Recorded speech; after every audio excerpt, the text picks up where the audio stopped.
Welcome back to Garden Talk, brought to you by the Penn State Erie County Extension Master Gardeners.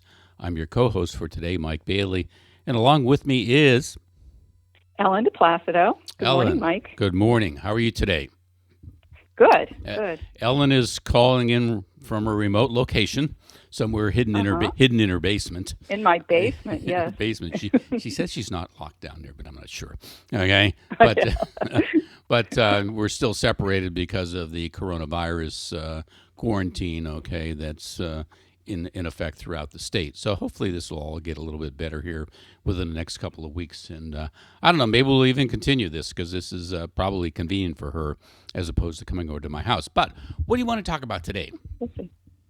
Well, we decided we were going to talk a little bit about design methods for different gardens, and we're going to start with some raised beds.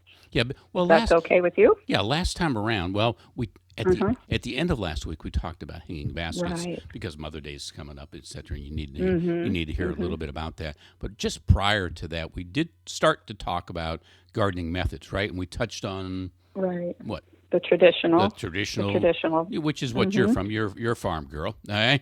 And Right. and we also Mm-hmm. talk about mounded, where you would do a The traditional type mounded. design, but you'd mound up the Mm-hmm. rows and make them wide rows that are a little bit elevated over the paths that go down between them, if you will. So now we want to Right. talk about raised beds, correct? Mm-hmm. And Mm-hmm. you have some experience with raised beds, don't you? We do. Well, both of us do quite a bit. Yes, both of us. At Emmaus Grove, yeah, we have about 50 raised beds down at Emmaus Grove now. So, I use raised mhm. beds here at my house. Okay. And I have like 4 or 5 at my house. So, Okay. yeah. So down at Emmaus, we use them because the site that we're gardening on is there was a building there at one time, and when they demolished it, Mm-hmm. they just backfilled it with anything and everything, and you really can't Right, you right. really, it's very difficult to get a shovel into the ground down there. So Uh-huh. we And we raised, learned that. yes, we learned that. We raised our beds up above that ground, and at home here I have raised beds, kind of as a convenience, also I get a lot of water when it rains hard. Okay, it floods Moisture. through the garden Mm-hmm. and stuff like that. And if I Mm-hmm. want to keep Mm-hmm. the gardens even somewhat dry, okay, and workable, I needed to raise them up. So that's why I did it. Okay. Um, Okay. and and so we've replaced quite a bit of the beds down at Emmaus just recently. In fact, we're still in the process of doing that. We're still, yes. If the weather And would cooperate. if the Mm-hmm. weather would cooperate. And you can use a lot of different types of materials, okay, to do that. And Mm-hmm. have chose down at Emmaus we're working with one of the Amish groups, and they cut some 2x10 hemlocks for us. Mm-hmm. It's a true 2-inch by 10-inch high hemlock that we build beds out of. And our And how beds, long are they? They're about 8 feet, yeah, right? they're about 8 feet, right? And Mm-hmm. that's a Mm-hmm. convenient length for us down at Emmaus. But Right. To work with. you can Mm-hmm. use just about anything that you want to create a raised bed. Mm-hmm. That hemlock will probably last us hopefully 8 to 10 years. Um, Mm-hmm. the previous wood that we used was just the yellow pine from one of the local, lumber groups, and we got about Mm-hmm. 6 or 7 years out of that. Right. I Mm-hmm. expect to get a little bit more out of the Out of the hemlock. hemlock. But if you got cement blocks, or if you got railroad ties, or if you got other things, okay, you can use Big that. old tires. You could plant it in a big old tire. Well, I've seen that. yes, I don't you're know how right. well that works. Yeah, but Yeah. I'm using some of this composite material to make Mm-hmm. my Mm-hmm. newer raised beds here at home.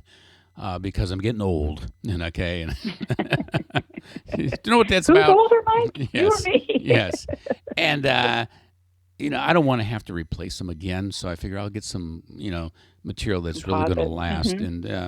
And this is what I do for fun. So yes, it's a little bit more expensive, but I'll bite the bullet and do it, and things like that. So, Mm-hmm. but Okay. Good. when we talk about bed construction for raised beds, a couple things I think are important. They got to be deep enough. Okay? Mm-hmm. And Mm-hmm. I think we've really kind of zeroed in on a 10-inch depth 10-inch. Mm-hmm. as the Mm-hmm. probably the ideal depth for some of these raised beds. Right. And Right. the other thing that's important that we found is that you need to put a corner post in, and you need to Oh, strap yes. and you need to strap the sides or secure the sides to those corner posts. Don't try to secure the two different sides to each other end to end, because what you do is you split the wood, and then the mold gets in there, and you reduce the length of the lifestyle of that bed Life. by Yeah. quite a few years, because it lets the mold and moisture in. Right. So, and then the other important thing. That's true. Yeah, because we've just started replacing basically the beds at Emmaus, but they were getting pretty bad. I mean, we kept repairing them, and then we finally bit the bullet and Yes. replaced them. So, you know, zero in on 10 inches if you can. Okay, you can Okay. you can get away with 8. Okay, you know, have some corner post. Okay, get them in a location that you want to.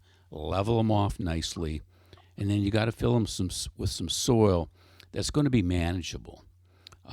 Regular old topsoil is probably fine, but you're probably going to need to add some organic material to that. Organic. You know, so that you give that soil and the organisms that are in that soil something to work with, and you design the gardens so that you don't walk in them. The idea is you walk around the edge, not in them. Right. And when So you make sure there's enough space in between the beds when you place them. right, to run a mower or a trimmer, etc. So you got to be careful of that. And I guess the other thing is the width. You know what? I've gone down from a 4-foot width of a bed to actually a 3-foot, because it's a little bit more convenient to work with. But you know what, Alan? We've already hit our 7-minute mark, so I think we're just going to have to pick up on this topic, in our next session. So that kind of gets us started. Okay. So until next time, thank you for listening. We appreciate that. Have a good day.